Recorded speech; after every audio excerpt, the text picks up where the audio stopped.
Di sebuah lingkungan kecil yang hangat, para warga hidup berdampingan dan saling membantu. Namun, seperti biasa, selalu ada cerita unik yang mewarnai keseharian mereka. Hari ini, Cinta datang membawa tugas sekolahnya tentang penerapan Pancasila.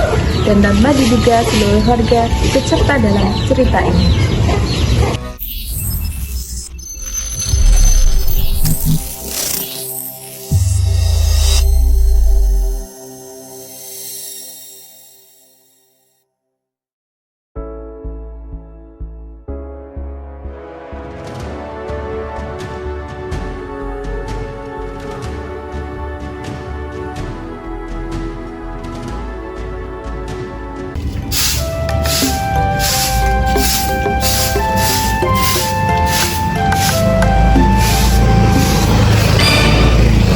Yuk, Bu Mira kalau nyapu jangan di tengah-tengah jalan. Ya kamu, itu jalan jangan sambil bawa HP, kan jadi nabrak.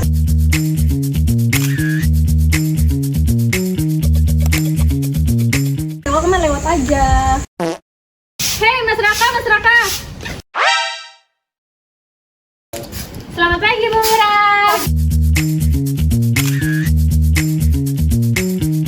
Mas, boleh minta waktunya sebentar? Iya, boleh. Kenapa? Jadi gini, aku mau buat tugas tentang penerapan Pancasila di lingkungan kita. Boleh wawancara sebentar? Pancasila lagi itu ujian sekolah apa ujian hidup tuh Yosinta. Ya kali Mas, tapi beneran aku mau lihat Pancasila yang hidup, bukan cuma di dinding kelas.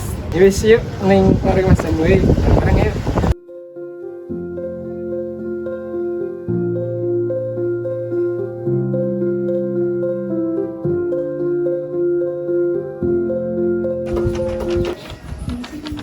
Aduh, siang-siang gini kok sepi banget yo. Panas lagi. Bang Danu, sini, aku mau wawancara bareng Mas Raka nih. Oh iya, sik bentar. Sini bang, sini. Aku mau di sini ya. Jadi gini Bang Danu, aku mau tanya-tanya soal kehidupan berpancasila di lingkungan kita. Hah? Kehidupan berpancasila? Iya. Wah, nggak ngerti saya.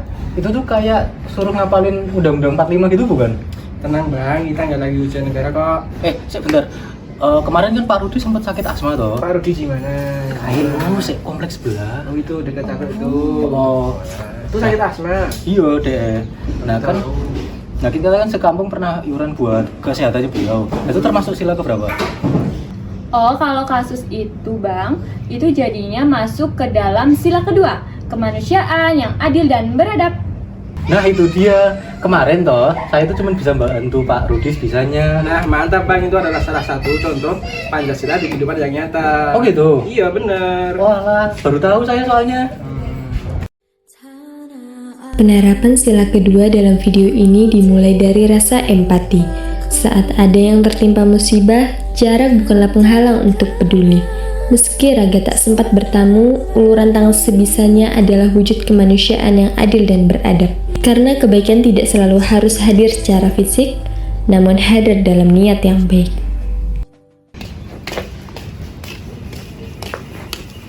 Ini anak-anak minumannya ya. Terima kasih Bu Mira. Melihat kalian kayak gini, saya jadi bangga karena seperti Pancasila sila ketiga, yaitu Persatuan Indonesia. Bu Mira, di lingkungan kita ini juga banyak yang beda-beda ya. Ada yang beda ras, beda suku, beda agama. Nah betul, beda selera Indomie juga. Contohnya saya suka Indomie Aceh. Wah, jelas lebih enak mie soto lah. Nah, meski berbeda opini, harus tetap rukun. Itu Pancasila. Implementasi sila ketiga bisa dilihat saat tangan-tangan ini menyatu dalam kerja bakti. Kebersamaan adalah fondasi terkuat yang kita miliki.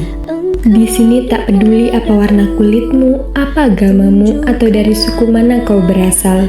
Meski kita berbeda selera, berbeda opini, bahkan berbeda sudut pandang, namun saat kita bergotong royong, semua sekat itu runtuh. Beban yang paling berat sekalipun akan terasa ringan karena kita sadar di atas segalanya persatuan adalah satu-satunya kekuatan utama Indonesia. Mira tahu nggak? hari ini ada warga yang ikut kerja bakti. Hah, siapa? Itu Pak Eko itu sana. Oh, Pak Eko. Iya, enaknya diapain ya Bu Mira? Ngapain ya? Mas, tenang. Selesaikan dengan musyawarah dulu dong. Agar sesuai dengan sila keempat. Nah, betul. Mending kita musyawarah dulu dengan warga yang lain. Ya nih bos, rumah kita udah bersih, udah kinclong, bagus. Ya, intinya jangan ada yang sampai melupakan Pancasila. Nah, betul itu. Kalau ada yang lupa Pancasila, siram aja pakai ini. Betul, intinya Pancasila harus tetap diterapkan di lingkungan dan diri kita. Nah, setuju. Ketika ada satu bangku kosong di tengah kerja bakti, amarah mungkin sangat menggoda kita untuk menghakimi. Tapi disinilah kedewasaan kita diuji. Kita tidak memilih untuk menghukum, tidak pula main hakim sendiri. Kita memilih untuk duduk melingkar, membuka hati dan bermusyawarah. Karena suara bijak dalam diskusi jauh lebih kuat daripada teriakan penuh benci dalam hati.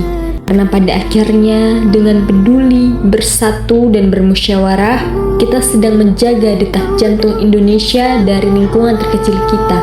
Jangan biarkan nilai ini pudar. Mari amalkan Pancasila dalam setiap helai langkah kita.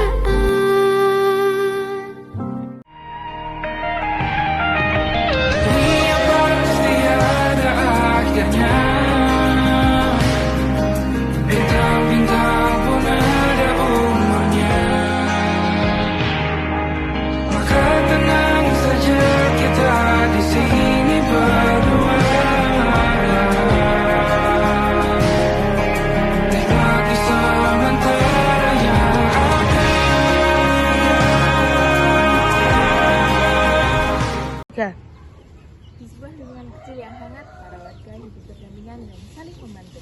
Namun, seperti biasa, selalu ada cerita unik yang mewarnai keseharian mereka.